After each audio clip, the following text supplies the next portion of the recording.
let's continue now to monitor developments out in the Middle East following the United States attack on Iran's nuclear sites. Let's try and see if we do have SABC News correspondent there joining us from Tel Aviv, Trent. Trent, are you there with us? A very good afternoon. Can you hear me? So just basically give us a take. All right, I understand our reporter is still not there at this particular moment, but of course, this is what we're trying to track in terms of those latest developments following the United States now also joining in the fore and going ahead and attacking Iran, even though President Trump had early in the week, of course, given the 2-week period, which was an undertaking basically to say or allowing for diplomatic talks to ensue at that particular moment. All right, we are going to, while we monitor our reporter there, Trent Murray. All right, I understand he is in fact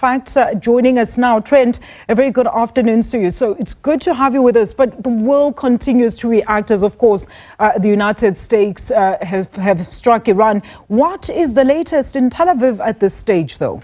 Well, we've heard that there have been search and rescue crews operating in the eastern suburbs of the city after a fairly large wave of Iranian ballistic missiles struck at just after 7 a.m. local time. Now, we're being told there was around 20 to 30 of those missiles targeting both Tel Aviv and also the country's third largest city, Haifa, up in the far north. What we're seeing on the ground is it appears to be apartment buildings and homes once again that have been struck. We're not hearing reports of any casualties. People reportedly were able to get to their shelter in time, but there are over 80 injuries. I think what we saw this morning was in many ways what the Israelis were expecting, some form of retaliation from Iran over those overnight US airstrikes. They have now raised the state of emergency here again. I think everybody is on alert right now. We know public gatherings have been banned, workplaces, schools are going to remain shut. The airspace is closed, the airport is closed. So I think clues there that Israel right now, like much of the region, is just on high alert and a high state of vigilance to see what Tehran will do in response to what we saw last night.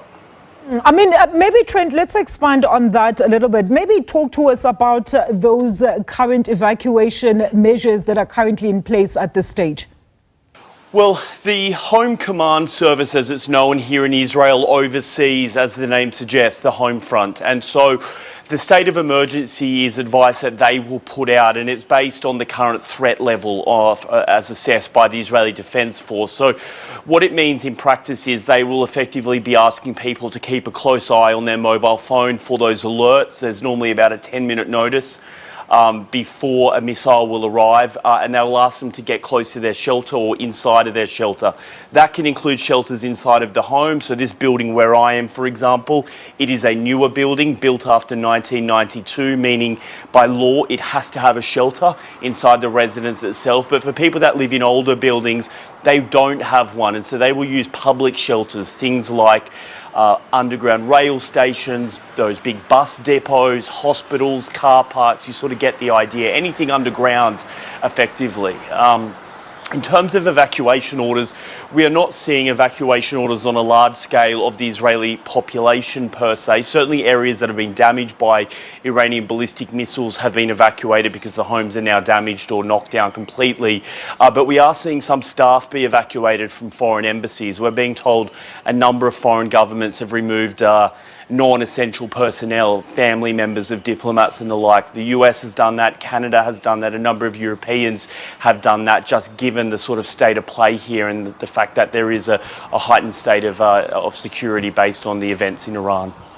Trent, I mean, we saw the UN there condemning the latest bout of attacks, including United States involvement. I mean, news from Iran is that their foreign minister will be traveling to meet with Russian President Putin. North Korea is also threatening to join this conflict. So honestly, what is the view from the Israeli authorities at this point? Will nothing persuade them otherwise in this impending global crisis?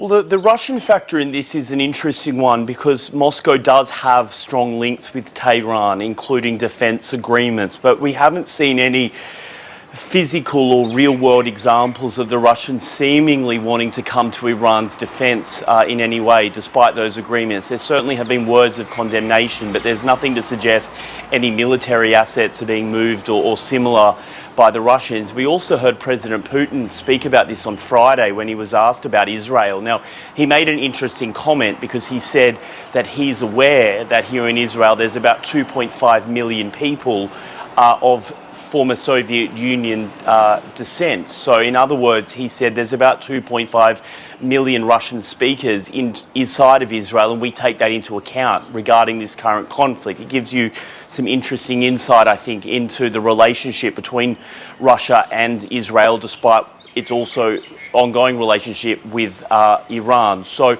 I certainly think that's something to look at when those two leaders will meet tomorrow in Moscow. I think more broadly, there doesn't seem to be any suggestion either from China or North Korea that they will do anything in terms of military support. I think from where we're standing, Iran does appear quite isolated right now, but I think in many ways that also increases the risk here for escalation, because if they are feeling isolated, they might be feeling emboldened to take matters into their own hands, potentially even launching attacks on US soldiers. There's about 40,000 of them in this region, some of them on Iran's doorstep in places like Kuwait and Bahrain and Qatar. They are well and truly in range of some of those short-range ballistic missiles if the Iranians decided to target them. And we can imagine what the American response to that will be. It would be climbing up even further this ladder of escalation, which already seems to be red hot right now.